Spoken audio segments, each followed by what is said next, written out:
YouTube, what up, community? A lot of people have been asking me, how did I get my CCW in New York? What is the requirements? So, you want to get your CCW. It's not tough. It does take a while, though. I won't lie on that note. It takes a moment, but it's possible. I'll take you down the road. You want to get your CCW. For those that don't know, CCW stands for Concealed Carry Weapons Permit. This means that you have the right to carry and conceal a pistol within the state and the requirements for New York State. So, in order to do this, you have to go through a few steps. First and foremost, you need to decide if this is something that you really want to get yourself involved with. It's a lot of responsibility. It's a lot of responsibility that you're putting on yourself, first and foremost. So, you always want to take that into consideration before even involving yourself into something like this. Second of all, you're going to have to take a CCW course, which is a training pistols course. There's many of them around. I advise each and every one of you to do your background first and make sure that the person that you're taking the course with is certified by New York State. There's a lot of phonies out here trying to tell you that they're going to give you a certificate for your CCW, and they're not certified by New York State. So you want to make sure they're certified by New York State. During this course, the instructor is going to give you a written and a range course.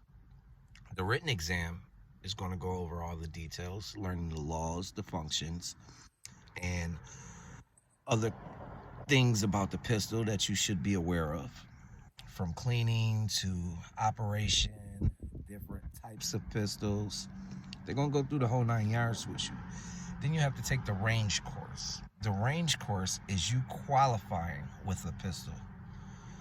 That is a 16, I believe, hour course, and they do it within 2 to 3 days. It's going to run you anywhere, I would say, right now, the cost is running anywhere. I paid $355, I believe. It's about $350 in cash American. That's what you're going to pay for that course. After receiving this course, they're going to have you fill out the paperwork, which comes in that course. So you're going to get paperwork that they're going to teach you how to fill out correctly so that you can submit this paperwork to the clerk's office. After you pass this course, what you then want to do is you want to go and get your fingerprints done. Now, these fingerprints that you get done, they have to be done what they call imprinted, which means that it's like a computer-based fingerprint. For some areas, you may have to do just actual ink, but in Buffalo, New York, for sure, you have to get the digital fingerprint.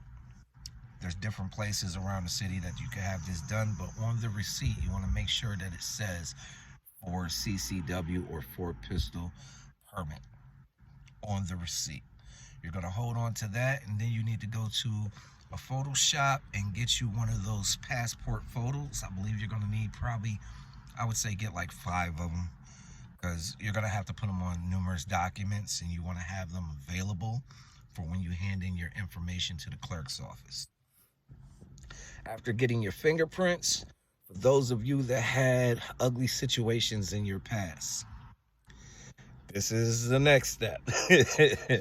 You're going to want to have to take yourself down to the Buffalo City Court, or any court building that you had issues in within New York State, of course, or any other place. And you want to get alpha datas. You want to get any situations that you can get, especially the dates and the times that you were either arrested, incarcerated, or wrongfully accused of some kind of situation. You want to have all these documents to prove that you're an upstate citizen, and that whatever you had prior in the past is now behind you because it was taken care of properly.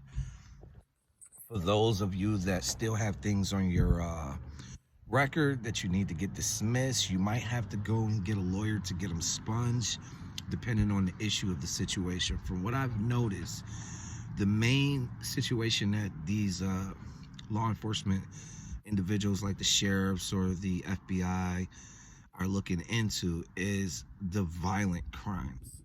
They do not want anybody walking around with a handgun or pistol, so to say, that have violent offenses. So if you have anything in your history that's saying that you were violent or that you committed some kind of violent crime, you want to make sure that you get the legal document, the alpha datas, and if possible, get that sponged so it's cleared off your record before you go any further. Once you complete this step, you're ready to move on to the next. So now you got your passports, you got your alpha datas if they were required or needed. You have your certificate from the course that you've taken. Now, and you have your passports. Now, what you want to do is you want to hand in all this information to the clerk's office. Now, once you hand all this information to the clerk's office is then going to give you an email. This email is connected to you and only you. It gives you the times of the steps of where your documents and your paperwork go from the clerk's office all the way up to the judge that will be issuing you your permit, and going back to the clerk's office where you will then get your determination letter of whether you received your CCW or not. During these trials and tribulations, I believe there's like 5 or 6 steps through the clerk's office. So the first step is going to be you send it into the clerk's office. That's the first step. Second step is the clerk's office is going to give it to a licensing officer.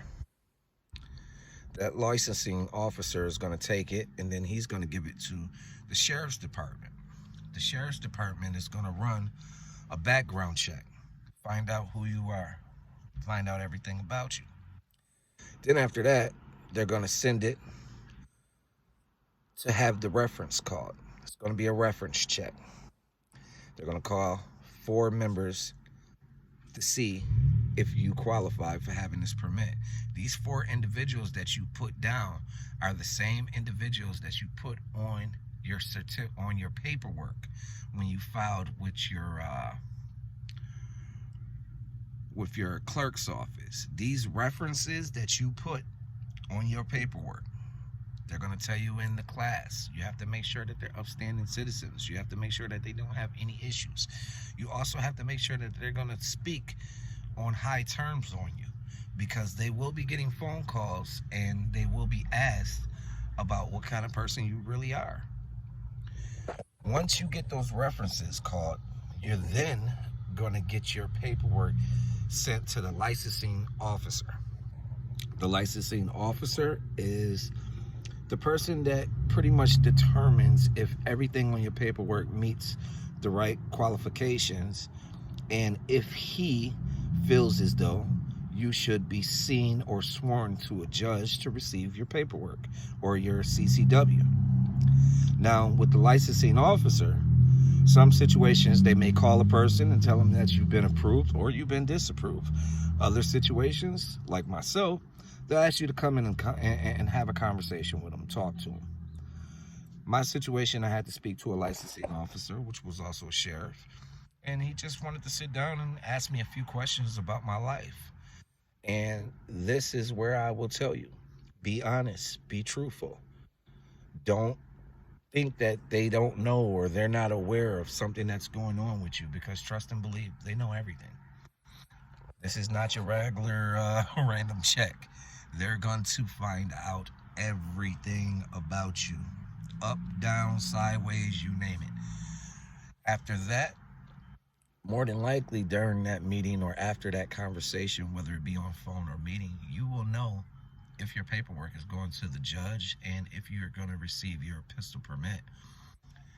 After that step, it goes to the judge, and the judge is going to determine his status on what he feels and what he's read from the licensing officer, and he's going to make his judgment.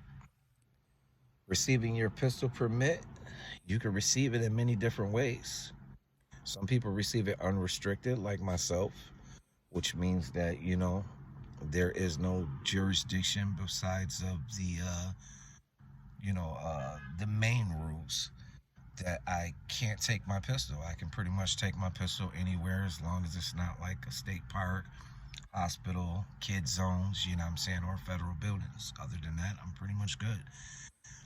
Other people receive permits where they can only use it for fishing and hunting, or they can only use it for premises, which is around a house, or they can only take it for targeting and hunting. It's all up to the judge how the judge feels and how he wishes to rule on your favor of your situation. So the most I can tell you is do your homework. Definitely do your homework. Get your background check first and foremost. If you're unsure, do all the math, do all the homework first before even getting involved with spending money into this permit. And after that, I mean, pretty much you're going to be good. Now, this process, I'm not going to lie to you, when I applied April 18th, 2023, and I was approved March 6th, 2024. Almost 12 months. Almost 12 months it took me to receive my CCW. But was it worth it? Absolutely. Absolutely. Absolutely. And then once I got it received, I also had the semi-rifle permit granted on my license also, was giving me access to like AR-15s and a whole bunch of other toys. But yeah, I mean, it's fun, and I wish you guys the best luck. So any questions, feel free, leave a message, press that share button, show some love, and have fun out there, guys. Be safe, most importantly. Be safe. God bless you. Have a good day.